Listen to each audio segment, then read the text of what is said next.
Thank you for joining us. You're listening to the Write Project podcast and radio program. This is a show about writing and modern Newfoundland author culture. This program is produced and recorded at CHMR FM 93.5 FM in St. John's, Newfoundland and Labrador, and is aired on other great stations in the province and elsewhere in the country. It can also be heard online at www.chmr.ca. I'm your host, Matthew LeDrew, author of such novels as Touch Your Nose and Jacoby Street, and founder of Engine Books. Let's see what we have today. All right. Well, thank you for joining us for another special episode of the Write Project podcast. Today, we are joined by a very special guest. We are joined by Karen Yakey, the author of the new book, Home Beyond Hell, which I have a bit of an odd history with. I was actually hired to do some work on Newfoundland accents in this book, which is very funny. Yeah, the least expert anyone has ever hired. But yes, thank you so much for coming on the Write Project podcast, Karen. I am glad to be here. Thank you, Matt. No worries at all. Okay. Tell me about this book. So from the back cover, it says, "Mistakes can kill you. Captain Ethan Evans has been running from his for 2 years. Europe is a big place. He and his outlaw army of ex-soldiers are good at surviving, but commanding a crumbling Dutch fort in the Netherlands might be just another mistake." That is very interesting. But tell me, and it takes place in the future, like, this is a 2066, so It's almost like time is a circle, and I know there's romantic elements in this. There's a lot happening. Please tell me what's up with this. An epic dystopian romance that blends humor, action, dark drama, and is reminiscent of a Beauty and the Beast / Mad Max mashup. That sounds like the stuff of insanity. Karen? Yeah, it's just status quo for me, but but yeah, it's been a fun ride so far. It is anticipated to be a very long running series. I'm not exaggerating when I say we might get into books 15, 16, 20. It's got a lot of room to run. It is going to end up being sort of a generational epic as well, so that's part of the reason. I'm going to try not to beat any dead horses just for the sake of several books. But I envision this as a near future fiction. That's why I had to set it in 2066. It kind of pushes it out just far enough that it's kind of eerie that a lot of the things that I write about in there are very likely to be possible. One of the characteristics of that world is that all the countries across the globe have become isolationist. They're closing their borders to kind of protect themselves. It's a good thing there's no talk of anything like that happening. I know, right?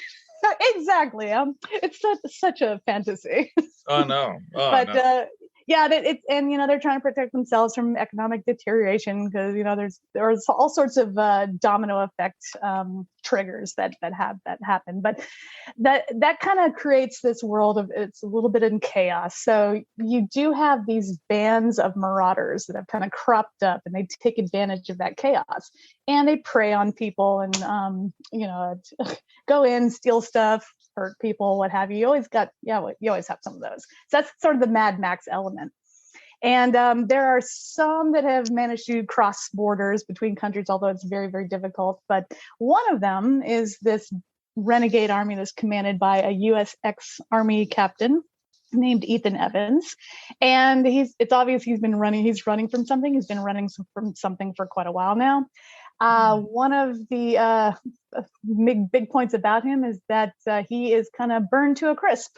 So he is completely covered in a robe, black clothing, every single inch of him covered because of this physical stigma of his. And he's only has a mask with eyes and a mouth in it, and that's all you can really see of him. So it's been interesting to write, his expressions when you have a character like that. But he's been shouldering the shame of this really very bad act that he perpetrated on a group of people in Ukraine. And this is just total coincidence, Matt. I mean, I started writing this thing thinking writing it in 2015. So it's that's got to be so. I mean, hopefully Ukraine still exists in 2066, but that's had to there's make I had to think about that too. I had to actually make some tweaks to it because I was like, oh, what if that oblast doesn't exist in what the future? and to be fair, you could always be like, well, I mean, they take it back, even if, you know what I mean? Yeah, Like, exactly. I always thought I can kind of dance around it, so I left a couple of like things a little bit generic, just just to kind of keep it a little bit flexible for me when I'm continuing to write this. But It's always yeah, funny so when future stuff set not too far in the future gets stuff like immediately like books written in the late 80s that take place in the year like 3000, but they're still in East and West Germany, and I'm like, yes, you're like, yeah, it's there though. yeah. So yeah, it's been interesting to see some of this kind of cropping up, but so Ethan and his army, that they've been running across the entire continent for 2 years now, trying to escape. They've wronged these people in Ukraine, so they've got these vengeful pursuers that have been chasing him from one place to another. He finally ends up over in North Holland. He comes across this crumbling 18th century fort. And it used to be a tourist attraction, and the government shut it down years ago. But it just so happens there's a whole group of Dutch who are kind of refugees from their own government that have holed up in this fort and have been living there for so many years, calling it their home, their compound. And so he busts in, takes over. It's nothing quite new to him to do this because he just needs a temporary refuge to resupply, reassess, and get ready to move on to the next place. But there is a girl at the compound because there's always a girl. So a lot of the focus of the story is on this developing relationship and his struggle with himself to reconcile what he's done, what he is. He thinks of himself as a monster, but he also kind of embraces it. He is very much an anti-hero, which I just love writing, and he has such delicious, delicious angst. So there's just so much to mine there. Delicious angst. Yes, delicious. Delicious. Oh, that's the word. You could have chose any word there, but you chose delicious. Oh, I just love it. I love it when I write a scene with him and he's freaking out about something, and I'm just like, ooh, I love it. Okay. All right. There's a window into your soul. Yes, I do sound a little bit, yeah. So in the intro, we mentioned that there was a Newfoundland collection, a Newfoundland connection here. Yes. What made you settle on this character? Because you, for the people who aren't aware, are not, you're on a Newfoundland centric podcast or a Newfoundland hosted podcast, but you're what we collectively refer to as a Yankee or something. Oh, don't you use that word. Okay. Because I was born and raised in Texas. There are Yankees within our country. And I just tease about that because my husband is a quote unquote Yankee from Pennsylvania. So. Oh, no, yeah, but for us, from our point of view, y'all are. You know what I mean? I'm from way away. Yeah. Kidding. So what made you land on Newfoundland? Because it's not a stereotypical choice. You know what I mean? No, it isn't. And it's funny because I knew that this. By the way, and I think this is a key point. This army that Ethan has put together is comprised of soldiers from all over the world. So I have people from all sorts of countries. But like with a lot of writers, I think, and I'm sure you're the same, sometimes you don't choose the characters. You need to have this certain group of supporting actors, so to speak. But they usually will pop up and just reveal themselves. And for some reason, Thomas Mercer just popped up as one of my main secondary characters. And he was very lighthearted and outgoing, just friendly person, but had a lot of depth to him. And for some reason, he just kind of popped up and was like, what are you at, treasure? And I'm like, okay, I know who you are. All right. So, but he's a really great character. I love him so much. He's got a lot of complexity to him. It becomes pretty apparent in book one that he's dealing with some demons of his own, and he tries to force this very lighthearted, forget about it kind of attitude, but there are times when that darkness kind of surfaces. So he's been interesting to write, and he's going to get more interesting too. Interesting. Okay.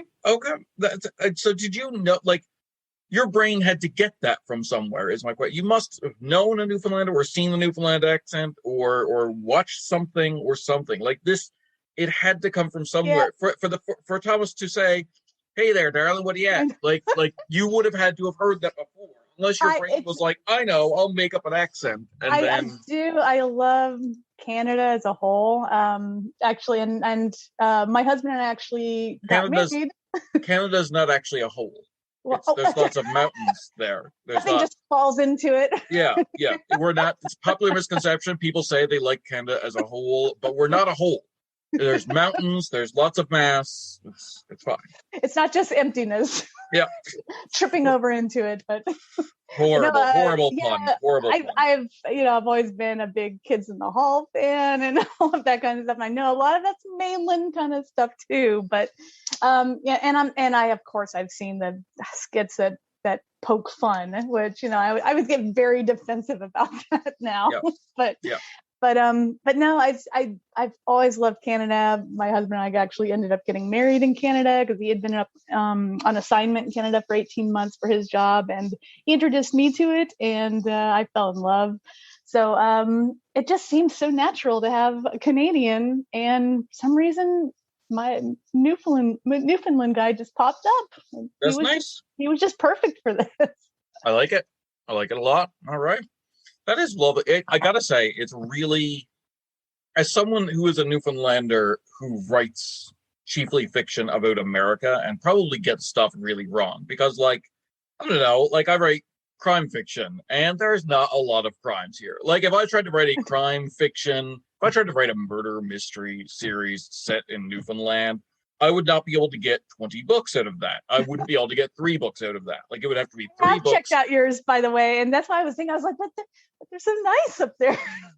Yeah, exactly. You got to set it. You know what I mean? Somewhere else. You got to set it away. Like, or else it just feels. I mean, you could, but because it's fiction. But at some point, it seems unrealistic. You know what I mean?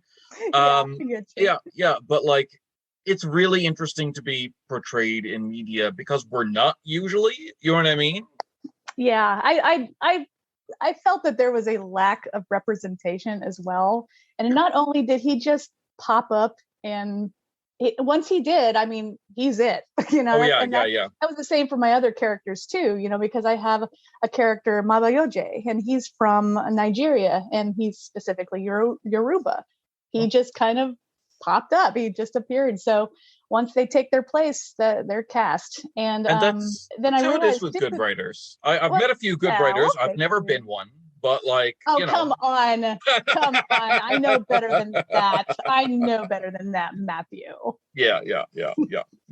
But no, I and since he did take his place rightfully, I realized how underrepresented people from Newfoundland are, and I thought I'm going to do something about that.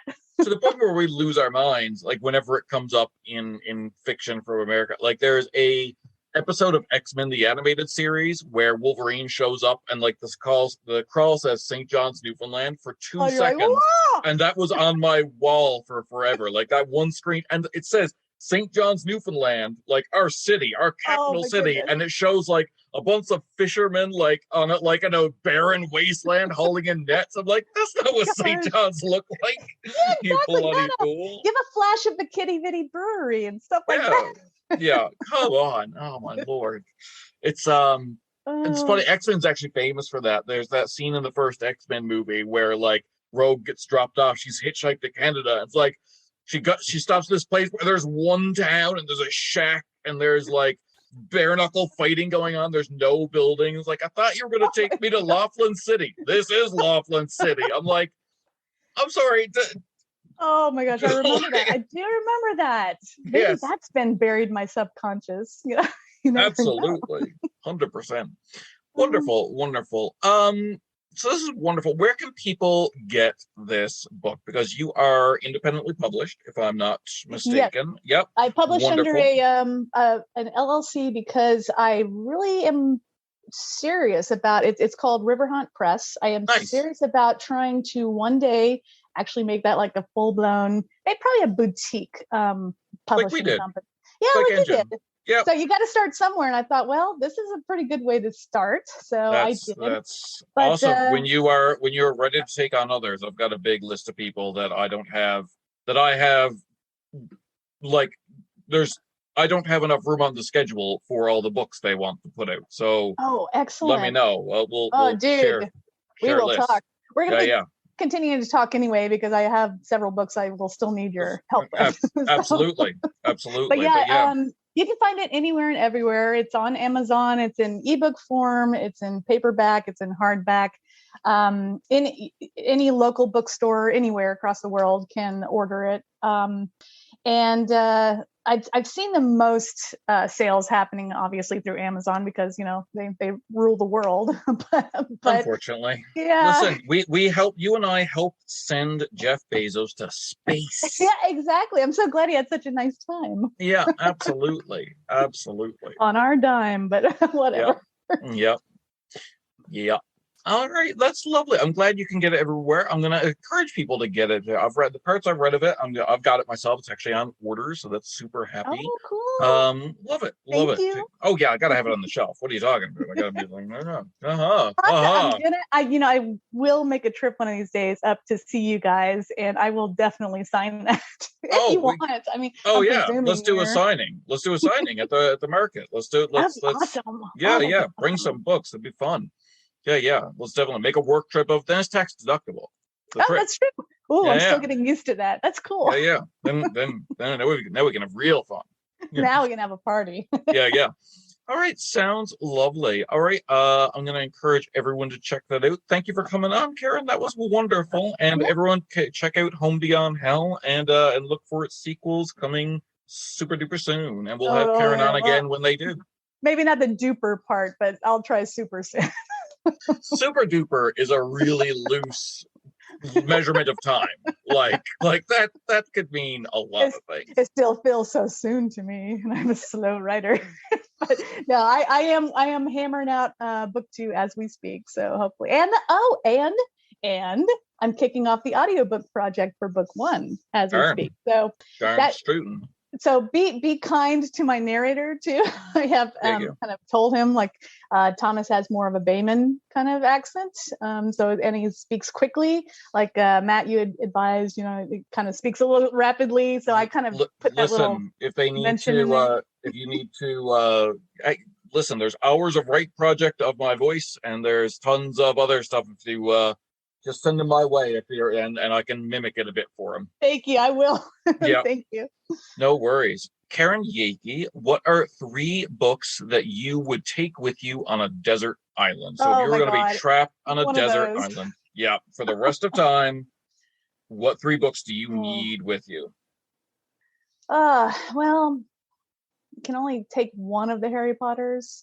No, you could take an omnibus. You can definitely the Harry Potters. Stitch all 7 Harry Potters together, and that's good, one book. Good. That's one book. You got to give me that kind of flexibility there. Another one. This probably haven't heard of this, but it's called Summer of Night by.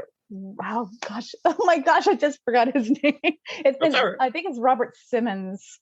It's been years since I read it, but it is one of the best horror stories I have read. Really enjoyed it. I'm a big horror story person. Nice. And I don't know for the 3rd book. I almost want to take a picture book because it's kind of nice to have just something very simple to stare at when you're tired. I don't know. We might skip this one, but I always have trouble with these. No, not at all. This is fine. That's all I can think of. All right, you got 2. All right. Your own. 2. Your own. Potter kind of covered. Oh, this is going to be very egotistical, but maybe so, because probably I would just spend the time scribbling in the margins as to nope, I don't like that line. No, I should never have written it that way. Yeah, but then you could never get the edits out there. Like, imagine how frustrating it would be, like finding typos and then being like, no. Yeah, and I'd have to go all that trouble of pounding coconut husks into flat pieces of paper so I could write the new version on there and nobody would be able to see it. We'd find it long after you were gone, and that'd be weird. It'd be weird. Karen Yakey, what are the most intimidating books on your to-be-read list? So books that, like, you're there and you want to read them, but for some reason either they're too thick or they're too whatever. You just can't get them read. That's a good question. Huh. You know, I'm not sure. All right. Well, maybe I can kind of admit to this that I do have a giant book of all of Shakespeare's works because you have to. Oh yeah, I got one of those somewhere. Yep. But and even though I enjoyed reading them, certain of the plays in high school, and I wrote my fair share of 20-page papers that talked about why Titus Andronicus was actually written by him and not by a ghostwriter, things like that. I don't know if I've always thought I need to go back and read the plays that I haven't read, and then I'm usually like, it can wait. I mean, he's not going anywhere. Yep. so yeah, and I feel like I'm a bad English major for not, having read all the plays of his. So I have that sitting on my shelf, and it's in beautiful bound condition, but I don't think it's ever been cracked open, to tell you the truth. Okay, that makes sense. I'm very much the same. Yeah. Plus, Shakespeare is meant to be seen. Like, I keep pulling out my hair and going, like, the author didn't intend you to read this. They intended it to be performed. It feels weird. I'm sorry. Even when I read them in school, I was like, it's just, I'd rather just see somebody get up and do it. Just get up and do it. I'd rather act it out than try to have to read it. All the little stage directions, of which there were usually not many, but whatever. Yeah. Karen Yakey, this is one that's often skipped, so fair warning kind of thing. Okay. Good to know. Karen Yakey, author of Home Beyond Hell. What is the most unfortunate character name you have encountered? Either you've written it or in your reading or whatever, but a character name that's just, oh man, who would name their child that? Yeah, that's a good one. Yeah, and you run the risk of insulting somebody out there who's named this. I would say Melvin. Okay. There's something about Melvin that just it's good when it's applied to a character that is, and oh god, I'm gonna insult somebody, but no, there's a certain type. There's a trope. No, you don't even say anything. There is a certain type of person. There's a weak-chinned kind of, I don't know, sketchy dude. Yep. And who is I don't know, you got to watch your back around Melvin. I don't know why, but I hope I don't get nasty emails. But anyway. Yeah. All right. Karen Yakey, author of Home Beyond Hell. What is your favorite place to read? Oh, my favorite place to read. At my desk on my computer. Okay. I know it's not any more exotic than that. I know I should have said, out in my garden next to the fountain with the, but no, it's just at my desk. And I like it to be, lights very low and very cozy. And I like to have an open bag of gummy bears right next to me. That is the epitome. That's decadent. That's you were like, it's not fancy. I'm like, no. Open bag of gummy bears next to you is better than champagne. Like, what are you talking about? It's not. It doesn't feel right if they're not there. Speaking of, did you know that you can pour champagne into a bowl, pour gummy bears into the bowl, leave them there, and they'll come out as alcoholic plump gummy bears? Oh, so you're speaking from experience, I take Oh it. yeah. Very much. Oh yeah, there's going to be a whole different kind of bag of gummy bears next to my computer over the weekend. Yeah, absolutely. My husband's going to come in and he's like, "Are you still reading that book?" I'm like, "Yeah, I'm really getting into it." Good book. Good book. Yep. Speaking of good books, Karen Yakey, author of Home Beyond Hell. What's your favorite movie adaptation of a book? Oh, absolutely, Harry Potter. Again, I know I'm sort of obsessed, but yes, it's just hands down the best. It really is. The only other one I would say is Neverending Story. Because because I'm very, very nostalgic for that movie, and I had read the book as a kid. We had it in my my middle school library, and it was neat because I'd never seen a book where they did two different colors of print. Because one they do like like green if you were in Fantasia and red if it was the real world. I've never seen the book. A fancy edition, but it went way off from what the movie did, and it turned out like they made part 2, the second movie that was in the book itself, so it was kind of interesting. But that was one of the best adaptations too, in my opinion. But nice. Harry Potter is always hands down, gotta say. Neverending Story is so interesting because I saw it online, like on streaming the other day, and I was like, "Oh man, this is great!" And my godchildren were coming over, so I was like, "All right, let's have a movie night." We got 5 minutes into that, and they were like, "This is the most boring thing we've ever seen." God Almighty! And I'm like, you know what? Though I had rewatched it a few years ago, and I forgot how freaking depressing it was. Oh yeah, it just starts off and the father and the son are just sadly eating breakfast. Yeah. Now, son, you've got to get back on the horse now that your mother's dead. Yeah, like, what? And speaking of horses, that's the worst part. That's what I'm really talking about. Remember when he that's the happiest moment in film history. Oh, just come on, Artax. You have to fight. Oh, don't give in to the depressing swamp. And the horse just, that was the worst. And I thought, I don't remember this being that sad. But yeah. We absorb a lot of stuff as kids, and we don't. I'm shocked. I don't know if I've ever read the book / I don't think I was aware that there was a book, so I'm gonna have to check that out. Yeah, it's interesting. However, I do need you to. You're probably gonna yell at me, but I've never watched past the third Harry Potter movie. I just couldn't watch. I've read all the books. That's okay. I will forgive you as long as you've read all the books. I will forgive you. I've read the books. The movies I found were so difficult. The third one, I just feel like the third was the best. I'm like, okay, so I fell asleep 3 times trying to watch it and kept having to restart it. So that's my way of knowing stop here. Well, I gotta say this.